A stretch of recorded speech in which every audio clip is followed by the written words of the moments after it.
we are here for part 3 of book and person recommendations, physical copies of my books.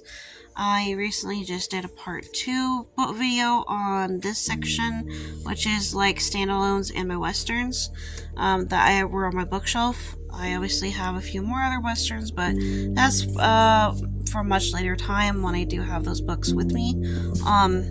Great. There we go. Sorry. The stack fell. I had to reorganize it the way it fit properly. So, first video, we have all of my series, and these are all show all the first books of these series. And I did, if you guys want to see these 2 videos of these books, go on my page and go under my pinned videos, and you'll see part 1, part 2, for it says in-person recommendations is what I'm titling this short series for. So we're going to go on to the next group, which would be my literature books. So literature, as if you know what literature is, so it's like classic literature classics. So on the top here we have the Silmarillion. This is actually the origin story of what led to The Lord of the Rings and timeline capsule for the story. You can read this either before you read The Hobbit and Lord of the Rings or after. It's totally up to you. If this book was always sold separately, never in a box set, which I found that interesting, but I never was, yeah. And I bought this book intentionally to read it, and I never got to it, but eventually I will get to it. The show Rings of Power does show parts from this, I guess, in that, from its time capsule. And the next book is The Hobbit, obviously, which takes place right after the Silmarillion. This is all from the same author. So this is my very beat up Hobbit paperback copy. It's literally falling apart. I've read it twice since I ever got it, so eventually I'll have to get that. This came from a box set, by the way. I have a little print from like I saw here. Let's see if this is from the same box set. Of the Lord of the Rings Hobbit combo from a book, I think it was a Borders, actually. I don't know. So the next book is White Fang. This is a very recent, very galaxy graphic artwork type that I picked up last year at my local old childhood Barnes & Noble. Do highly recommend this book. I have the original text format, I guess, because it has like a mountain of chapters, and this version is a condensed version, I think. It only has 25 chapters, or it's a summarized version, because the oldest, this specific text is from 2006, and the one I have on my audiobook I think is older than that. So unfortunately I can't do a tandem read with that copy with my audiobook, unfortunately, because it's just, I don't think things will add up. But I highly recommend. It's a very good classic, very good literature book, and I highly love it, especially if you loved wolves and adventure. Next is a great classic. I actually love this book. This is actually my this is my 4th favorite book of my entire books. So this is The Princess Diaries. This is the original paperback copy. I did spray edge deep edges, as I mentioned when I was doing a bookshelf tour, that I hand painted all my favorite books. And this actually has an extra book in it. It's called Buttercup's Baby. And then I guess there's an extra little story book thing about I think the characters, like future story or something. I forgot what it was exactly, but the part that says The Princess Bride is the main story. And then I guess there's 2 other short books that's in front of this, which is kind of odd the way the author put it that way. I really love the book. I really love the movie.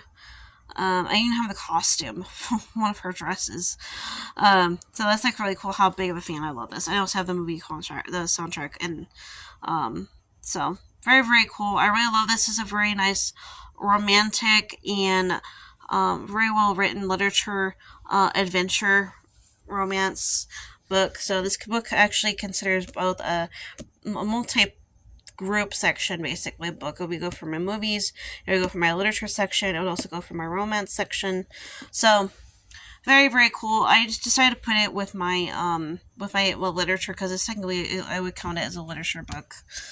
Next is actually is a movie annotation, but this is original of it is the Hunchback of Notre Dame.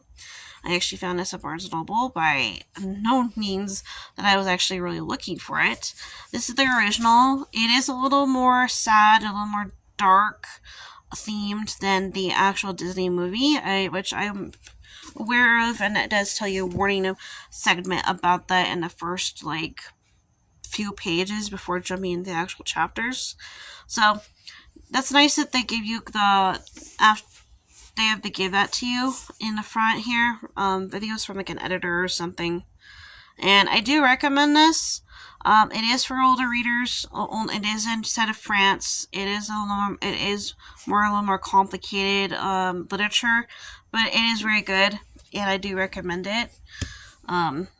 So kind of like with some of my other fantasy books that are more complicated storyline, language, and settings. Kind of like like I said, some of these books are good for young readers, other for more older readers, based on setting, country, language, preference of character use, storyboard storytelling. Next book is also kind of in the darker theme of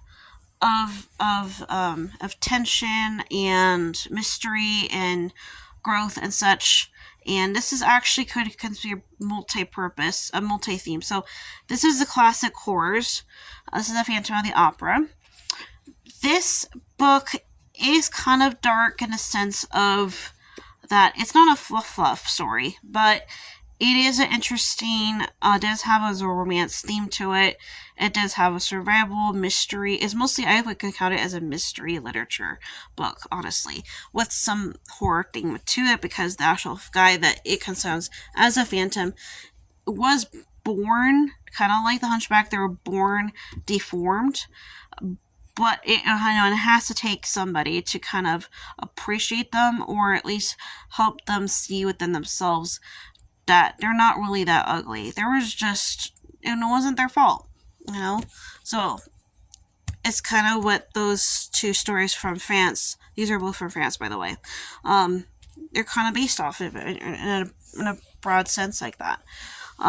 Next is a great classic literature. I have not personally read this book yet. My husband wants to read it eventually. I've seen the original 1930s film, and I saw a couple other later annotations of films on Dracula, and I'm really curious to see how his actual story really was. And this is the original text, and a very nice copy. And my husband got picked this copy. We had multiple copies to pick from, and I actually really love this red. And it's also gold foil, just like my Aragon book is, the fancy edition Aragon. And it comes with a little built-in bookmark, which all my fancy books usually have. And has red paper, which is very nice. And the funny thing is, Dracula is actually from a country which half of my nationality, which is Romania. So I thought that was just really cool to kind of find out about that. And I'm not one for vampires. I'm actually a werewolf girl.